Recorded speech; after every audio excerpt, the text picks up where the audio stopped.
I also want to add that before I think I started dating you and before, like, obviously we got married, I used to be, like, anti-immigrant. You were? Did you know? No. I don't know. All right, say hey ding-dongs with me. Okay, on the count of 3, yeah? All right. Okay. Hey, ding-dongs. You're so annoying. So today we have a special guest with us. It's Daddy Ding Dong. And we're going to do a interview about, what are we doing an interview about? About me being a wetback. No, sir! Okay, I'm not putting that, Jesus, seriously. What's wrong with that? It's We're me saying going to it, get it's not racist. really personal and talk to Dad here about... Experience with the legal system. Yeah, we're talking about Cookie Dad's experience as an illegal, legal, permanent resident, green card holder person. So, first question that everyone is dying to know, especially me. What? What? Did you marry me for papers? Okay, I don't know why you're looking like that. Okay. No. Of course not, baby. You're of course so not. No. annoying. Could have married anyone for that. Why would I marry you specifically? Okay, Cookie Dad, so where are you from? I am from Tijuana, Mexico. For a better life. Seriously, Jesus. No, so my parents, they both went to school for chemical biology, you would say? I'm not sure.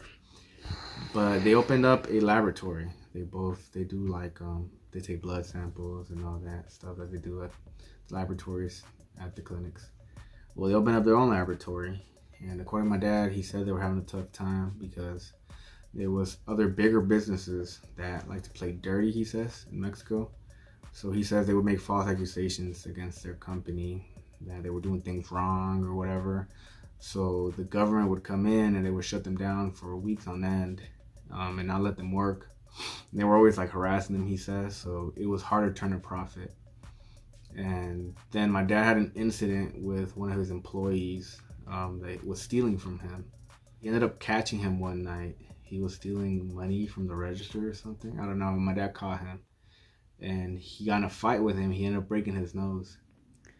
And I guess laws in Mexico are very pro-employee, not employer. So we had a tough time with that. They were just having a tough time financially. And back in the 90s, it was really dangerous in Tijuana, Mexico as well. So, I mean, I'm guessing that's why my parents decided to move here to the United States.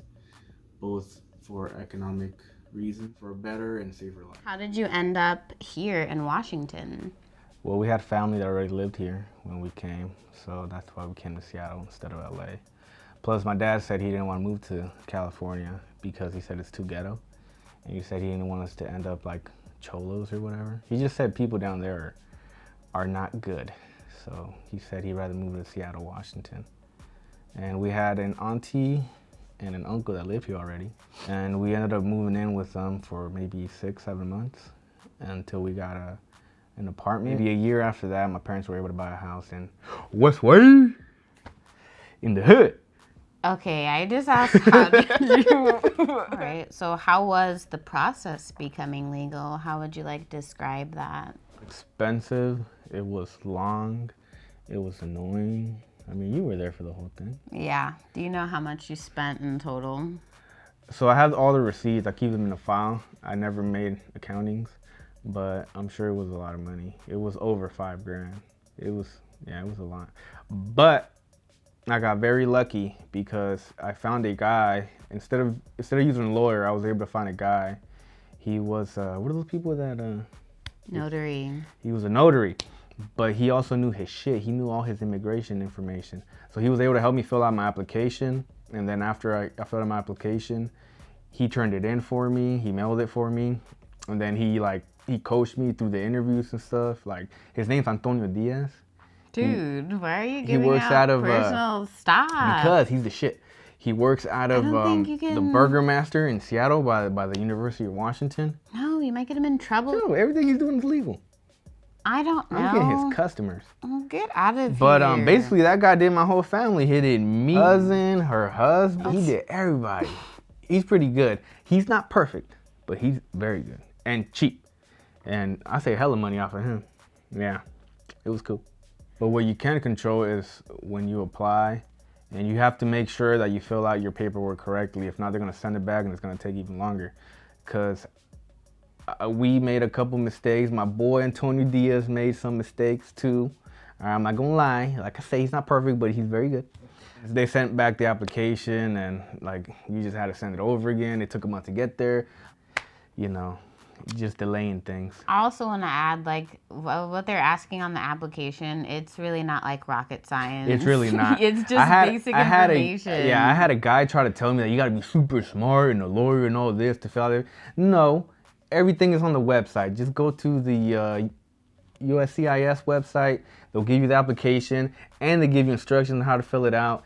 Anybody can do it. You don't have to be a rocket scientist. You don't even got to be smart. And a monkey could do it. Okay. Seriously. So, yeah, you don't really need a lawyer, to be honest. Unless you have like complications or your case is weird. Yeah, you need a lawyer, but you don't really need a lawyer. What's it like being illegal? It sucks. Yeah. In what way? Well, I mean, growing up, I was a kid, so I didn't really know. Like, it didn't make a difference to me. The first time that it really hit me was when I was volunteering with they're called the Zone 3 Fire Explorers. So we all took a class. It was a ham radio class. Anyways, they wanted us to take it because in case like of a catastrophe and all the communication systems go down, ham radios are one of the only systems that are still available to talk and communicate with each other. And you have to be certified with the with the FCC to be able to operate them. So they had a bunch of us get certified. And I was surprised, out of all 6 of us, because there was like a couple people that I thought were smarter than me, I was the only one that passed the class. And so they gave me a form that I had to fill out, and part of it was you got to put in your social security number. And I was like, oh shit, I don't have one. So I called my dad and I asked him, hey dad, I'm like, what do I put in for the social security number? And he's like, well, you don't have one. And I'm like, okay, well, is there something else I can put in, like my tax ID number or something? He's like, you can try. He's like, but I don't think it's gonna work. I go up to the guys and I tell them, hey, I don't have a social security number. And they're like, what do you mean, blah, blah? Like, they're all confused, asking questions. Like, I guess they've never came across a case like that. And I wasn't able, at the end of the day, I wasn't able to get it. And that was the first time that I realized what it means to be illegal. It just sucks.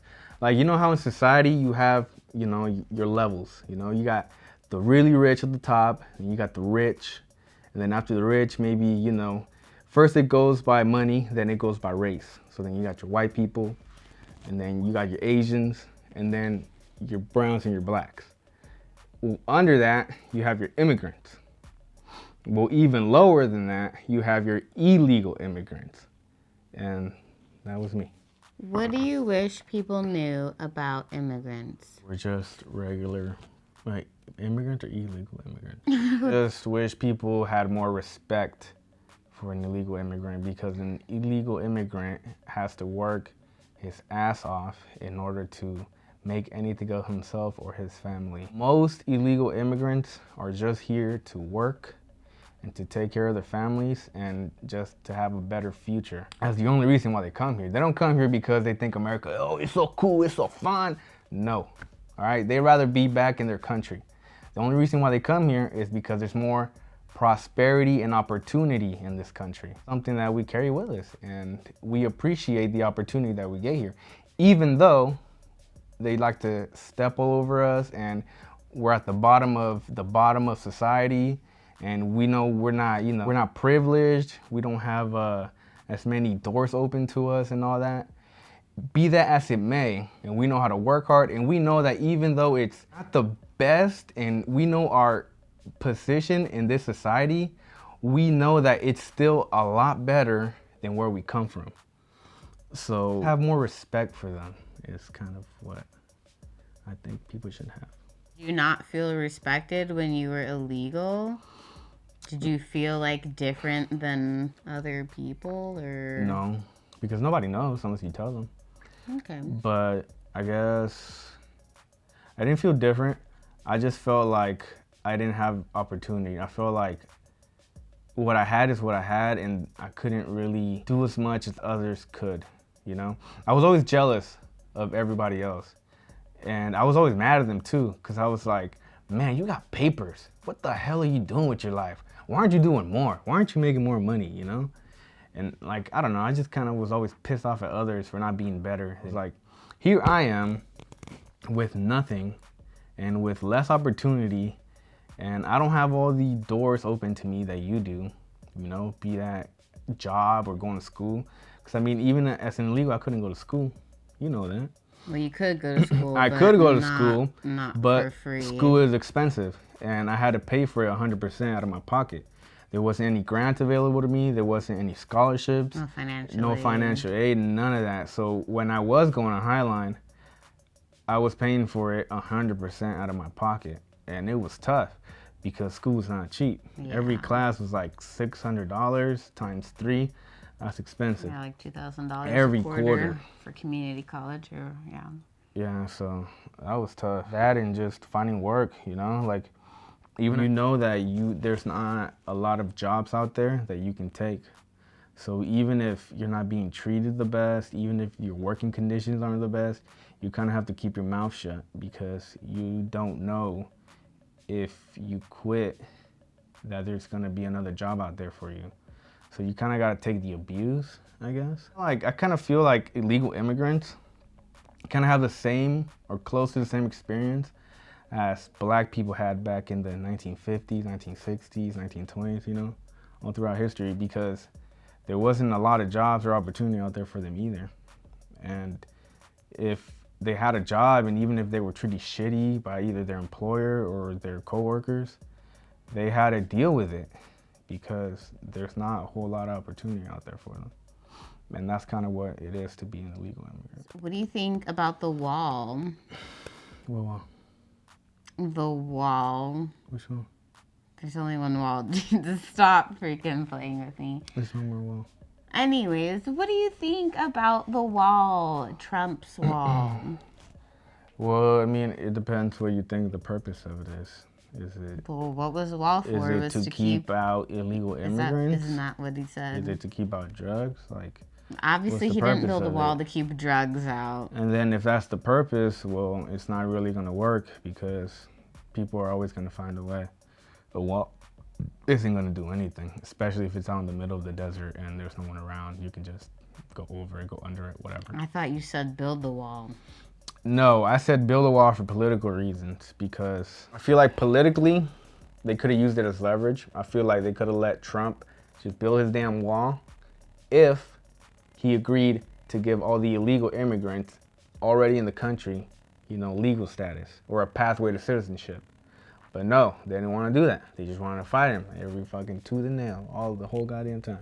So I feel like they should have let him do it. It's a waste of money, but who cares? The government wastes money on a lot of things already.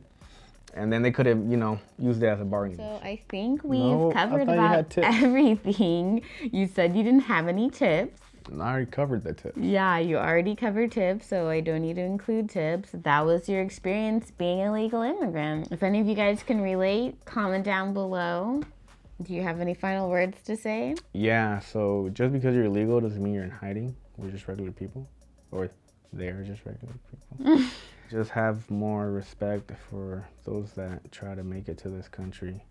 And just have more appreciation of what you have living in America, because you literally won the life lottery by being born into this country, because people in other countries face way more adversity than you could ever dream of. And it's why we try to come here, because there's a better life here. There's a lot more opportunity that we don't have in our home countries. So just have more respect for us and just have more appreciation for the things that you have in your life. I would like to thank you for coming out and finally finally filming with me. It's been my pleasure. Hugs. And the only reason why he's doing this, you guys, is because I have self-control and I didn't eat a box of donuts in 3 days. Okay, you're ridiculous. If you guys have any questions, contact him for all your legal advices. He'll be down in the comments as usual. And until next time. Bye, Ding Bye, Dong. Ding Dong. Week or so, trying to find love in the city of gold.